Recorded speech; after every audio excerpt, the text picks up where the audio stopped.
I'll be reporting the Luxembourg country report, which I prepared with Raphael Kies, who's in the Institute of Political Science at the University of Luxembourg. I'm in the Institute of Philosophy.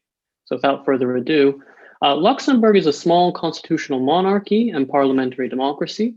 Since its 1868 ratification, the Constitution of Luxembourg has been amended 35 times, so the document resembles more and more a patchwork quilt of basic institutions. Yet the past 20 years have seen a consensus amongst Luxembourg's constitutional players on the need for modernization, motivated particularly by the desire for a more coherent constitution. Article 114 of the Constitution vests the Chamber of Deputies with the power to initiate and to approve constitutional amendments in a two-step process. This has several consequences for deliberation. First, it is largely restricted to political elites because formal amendment powers rest solely with the Chamber. Second, there is little to no empowered maxi public deliberation unless the government supports a citizen consultation. Following the 2013 parliamentary elections, the new government planned a two-part referendum on constitutional reform in summer 2015 and in winter 2015. The first referendum was intended to seek popular input on 4 proposals, all of which voters rejected by large margins, and the second referendum was later scrapped. Nevertheless, this reform process has seen some participatory and deliberative experiments. For the purposes of this cost action, 3 events are of interest. First, charged by the Chamber of Deputies, the University of Luxembourg's Parliamentary Studies Research Chair, organized in May 2014, CIVILX, a citizens forum modeled along the lines of a 21st century town meeting, to discuss each of the 4 referendum questions. Researchers found that group discussions sometimes produce significant shifts in opinion between the pre and post deliberation questionnaires. Furthermore, once experts had cleared up certain misunderstandings, citizens ably discussed the referendum proposals.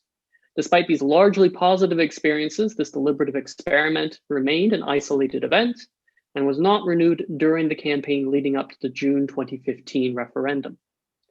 Second, given the first referendum's disastrous results, the Chamber made a renewed effort in 2015 to involve citizens in the constitutional reform process. So it collected proposals via a new web portal, Voorslag, Luxembourgish for your recommendation, and subsequently held a public hearing with those who had initiated proposals via the platform. The process yielded some participatory and deliberative outcomes, including the elaboration of several constitutional amendments. For instance, Chamber members reached consensus on strengthening the rights of children and of animals in comparison with the original text.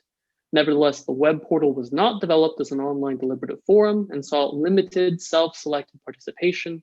Consequently, though this was the only concrete involvement of citizens in the constitutional reform process, it was the least deliberative of the 3 exercises. Third, since the government had still planned to call a second referendum to vote on the constitutional reform as a whole, the Chamber again tasked the chair of parliamentary studies with gauging public opinion.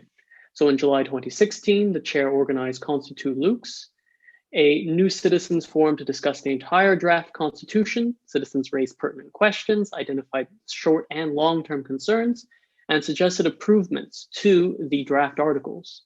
One striking output was that participants were more supportive of the proposed constitutional reform afterwards. Like CIVILX, Constitu Lux generated little concrete action from the government. Moreover, the incidental and experimental nature of these events again meant that there was little maxi public engagement. Finally, following the draft constitution's abandonment in November 2019, it remains to be seen what the future holds for deliberative democracy and constitution making in Luxembourg. Thank you.